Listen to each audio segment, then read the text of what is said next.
నమస్తే అండి. మనం ఈరోజు కల్లూరు గ్రామం, ఒకప్పుడు కల్లూరు గ్రామం, ఇప్పుడు సూచకం ఏంటంటే కల్లూరు మున్సిపాలిటీ అయింది. ఈ మున్సిపాలిటీకి ఇది 15వ వార్డులో మనం ఉన్నాం. ఈ వార్డుకి జనరల్ మహిళ వచ్చింది. ఈ అవకాశాన్ని మన యాస శ్రీకాంత్ వాళ్ళ మిసెస్ నాగమణి గారు చూసుకొని వీరు గత కొన్ని సంవత్సరాల నుంచి ఎన్నో అభివృద్ధి కార్యక్రమాలు అయితేనేమి పేదలకు సహాయ సహకారాలను అందిస్తున్నారు. వారు ఆ ఆశతోటే ఈరోజు ఈ 15వ వార్డుకి కౌన్సిలర్గా పోటీ చేయాలనే ఉద్దేశంతో ఉన్నారు. వారితో ఈరోజు మనం ముఖాముఖి. మీ కావేటి రాధాకృష్ణమూర్తి. నమస్తే సార్. ఈరోజు మీరు 15వ వార్డు కౌన్సిలర్ చేయాలని చెప్పేసి అసలు మీకు థాట్ ఎట్లా, ఈ వార్డుకు చేసిన పనులు, ఈ వార్డే కాదు కల్లూరులోనే మీరు చాలా మంది చాలా సహాయకారం చేశారు. కల్లూరులోనే కాదు మండలంలో కూడా చాలా మంది మీ ద్వారా లబ్ధి పొందిన వాళ్ళు ఉన్నారు, తెలిసింది. ఈ వార్డుకి మీరు చేసే అభివృద్ధి పనులు అయితేనేమి ఏ ఎజెండాతోటి మీరు నిలబడి ఎట్లా గెలవాలి, ఎట్లా చేయాలి, ఏ బ్యానర్లో ఉండాలని మీ మాటలతో తెలుసుకున్నాను. నమస్కారం అండి.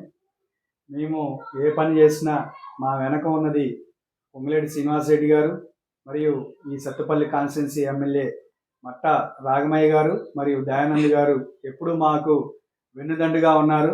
ఎప్పుడు కూడా వాళ్ళు మమ్మల్ని ఎక్కడికి ఏ పని అడిగినా ఎంకరేజ్ చేస్తూ ముందుకు వెళ్ళటానికి కారణమైన వ్యక్తులు వీళ్ళే. మాకు ఏ పనికైనా సరే మేమున్నాము, మీరు చేసేది ప్రజలకు సాయం చేసేది చెయ్యండి, మీరు చేసే సాయమే రేపు మీ గెలుపులకి ఓటములకి పనిచేస్తుంది, మీకు పనిచేస్తుంది, మాకు పనిచేస్తుంది అని చెప్పి ఎప్పుడు కూడా ఎమ్మెల్యే గారు కానీ, రాగమయ్య గారు, దయానంద్ గారు కానీ మరియు శ్రీనివాసరెడ్డి గారు కూడా మాకు హెల్ప్ చేయడంలో ఎప్పుడైనా సార్కి ఫోన్ చేసినా, మేడం గారికి ఫోన్ చేసినా ముందండి మాకు వెంటనే ఈ ఫోన్ చేయగానే స్పందించి వాళ్ళకి హెల్ప్ చేయడానికి వాళ్ళు కూడా ముందుంటారు. అదేవిధంగా మేము ఈ 15వ బూత్లో మేము కౌన్సిలర్గా నిలబడటానికి మా భార్యమణి గారు, నాగమణి గారు మరియు నేను కూడా ఎప్పుడైనా సరే ముందుండి ఎవరు వచ్చినా కానీ వాళ్ళకి మంచి మర్యాద చూడటమైనా సరే, మరియు వాళ్ళకి కష్టాల్లో ఉన్నారంటే ముందర మేము ఉన్నాము అని చెప్పేసి వెళ్ళడం కూడా జరుగుతుంది. వాళ్ళ ఇంటికి వెళ్ళి వాళ్ళకి చేతనైన సాయాన్ని మేము ఎప్పుడు కూడా ముందుంటే చేస్తూనే ఉంటాము. మేము కొంతమంది మాకు తినడానికి కూడా లేదండి, కొంచెం ఏదైనా ఇవ్వండి, సహకారం చేయండి అంటే వెంటనే వాళ్ళకి 50 కేజీల బియ్యం ఎప్పుడు ఎవరికి తగ్గకుండా చేసిన బాధ్యత కూడా మేము ఎప్పుడు తీసుకుంటానే ఉన్నాం. కరోనా కాడ నుంచి ప్రతి ఒక్క విషయంలో కూడా నా దగ్గరికి వచ్చిన ప్రతి ఒక్కరికి కూడా నేను చెయ్యను అని చెప్పి ఇప్పుడు దాకా నేను చెప్పడం లేదు. నాకు తెలిసి మా నాన్నగారు మాకు నేర్పింది 10 మందికి హెల్ప్ చెయ్యి, 10 మందితో మంచిగా ఉండు అనే వాక్యాన్ని మేము ఎప్పుడూ కూడా గుర్తుపెట్టుకున్నాము. అదేవిధంగా మా దగ్గరకు వచ్చిన ప్రతి ఒక్కరికి కూడా హెల్ప్ చేయాలి అనే ఆశ మాకుంది. ఎమ్మెల్యే గారు పోటీలో మేము పూర్తిగా కూడా ఈ 106వ బూత్ ఇన్ఛార్జిగా పనిచేశా. మరియు బూత్లో నెంబర్గా నేను ఆ బూత్ ఆఫీస్లో కూడా కూర్చోవడం జరిగింది. బూత్లో కూడా 106 బూత్లో కూర్చొని వర్క్ చేయడం జరిగింది. ఆ రోజున ఎమ్మెల్యే గారి గెలుపుకై పూర్తిగా కృషి చేశాను. అది ఇక్కడ ఉన్నోళ్ళ బూత్లో ఉన్నోళ్ళు అందరికీ తెలుసు. వాళ్ళని అడిగినా కానీ వాళ్ళే చెప్తారు.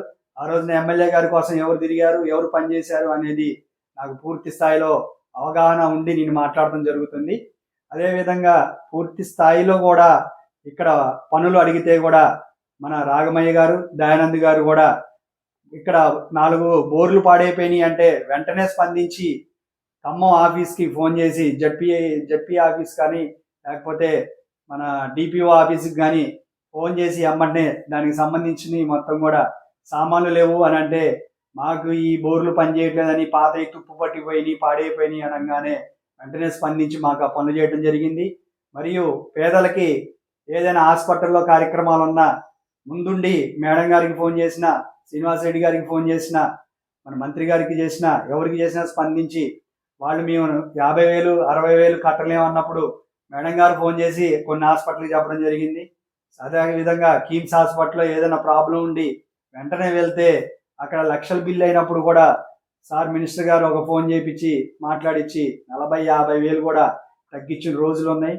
ఎవరి వల్ల ఈ పేరు వచ్చింది అంటే వీళ్ళ వల్లే మాకు ఈ పేరు వచ్చింది అని చెప్పడంలో, ముందుండి చెప్పడంలో నేను ముందుంటాను ఎప్పుడైనా సరే. అదేవిధంగా ఈ బజార్లో మా బూత్ ఏరియా మట్టికి నేను ఇవాళ కొత్తగా ఏం పని చేయలేదండి. కరోనా టైం కాడ నుంచి నేను స్టార్ట్ చేయడం జరిగింది. మేము ఆ రోజు నుంచి కూడా ఈ రోజు దాకా కూడా ఎవరు హెల్ప్ అడిగినా 500 లేవు మా దగ్గర అన్నోళ్ళకి కూడా నేను సపరేట్గా పిలిపించి ఆర్ఎంపీ డాక్టర్తో ఇంజెక్షన్ చేయించిన రోజులు ఉన్నాయండి. వాళ్ళకి మా చేత కావట్లేదు, మేము లేగలేకపోతున్నాం, మమ్మల్ని ఎవరు చూసుకునే పరిస్థితి లేదన్న రోజు కూడా నా పర్సనల్గా నేను 500 ఖర్చు పెట్టే చాలా వాళ్ళకి కూడా హెల్ప్ చేయడం జరిగింది. నాకు ఇంత ధైర్యం ఏంటి అనేది నాకు మాత్రం తెలుసు. నేను నమ్మిన మనుషులు ప్రెసెంట్ నేను పనిచేసిన వ్యక్తులే ఈ రోజున నేను కౌన్సిలర్గా నిలబడతాను అంటే ఆన్ ది స్పాట్ వెంటనే మీరు ఎప్పుడు నిలబడితే మీకు అప్పుడుని మేము ఆదరించడంలో రెడీగా ఉన్నామని చెప్పి మాకు చెప్పారు. వాళ్ళ సహాయ సహకారాలతోనే మేము నిలబడటం జరుగుతుంది. ఎమ్మెల్యే గారు మరియు శ్రీనివాస్ రెడ్డి గారు ఇద్దరు కూడా మమ్మల్ని ఆశీర్వదించి మాకు టికెట్ ఇస్తారని చెప్పి మేము మేము చెప్తున్నామండి. ఓకే, నమస్తే అండి. ఇప్పుడు ఈరోజు శ్రీనివాస్ రెడ్డి గారు, మట్టా రాఘమయ్య దయానంద గారు ఆశీస్సులతో మీరు నిలబడాలని ఆశతో ఉన్నారు. ఇప్పుడు మీ మేడం గారు టికెట్ మీకు రాలేదు కాబట్టి, లేడీ ఉంది కాబట్టి మీ మేడం నాగమణి గారు, మీరు మీ మాటలతో ఈ వార్డుకి అభివృద్ధి చేసే పనులు ఏమైనా ఉన్నాయా? ఎట్లా వాటి విధి విధానాలు ఒకసారి చెప్తాను. నమస్తే అండి. మా సారు సేవా అభివృద్ధులు లేని వాళ్ళకి సరుకులు అందించడం, బోర్లు వేపించడం, రేషన్ కార్డులు లేని వాళ్ళకి ఇప్పించడం, ఆధార్ కార్డులు లేని వాళ్ళకి ఇప్పించడం, ఇవన్నీ అభివృద్ధి వల్ల అధికారంలో లేకపోయినా ఈ పనులు చేసిండు. అధికారంలో ఉంటే ఇంకా పనులు చేస్తారని నా నమ్మకం. అది ప్రజలు గెలిపియాలని ప్రార్థిస్తున్నాను. తర్వాత శ్రీనివాసరెడ్డి గారు, ఎమ్మెల్యే రాఘమయ్య గారు, దయానంద గారు మా వెనక ఉండి గెలిపియాలని మేము కోరుకుంటున్నాము. నమస్తే అండి. ఈ రోజున నా అభివృద్ధి నా గెలుపుకు లక్ష్యం అంటున్నా యాస ఫ్యామిలీలో మనం తీసుకున్నాము. వీరి వెనక మట్టా రాఘమయ్య దయానంద్ గారు మరియు శ్రీనివాస్ రెడ్డి గారు మా వెనుక ఉన్నారు. మాకు అదే మా ధైర్యం అని చెప్పేసి బరిలోకి దిగుతున్నందుకు వారిని గెలవాలని మా ద్వారా కోరుకుంటూ మీ కావేటి రాధాకృష్ణమూర్తి, కల్లూరు మండలం, ఖమ్మం జిల్లా.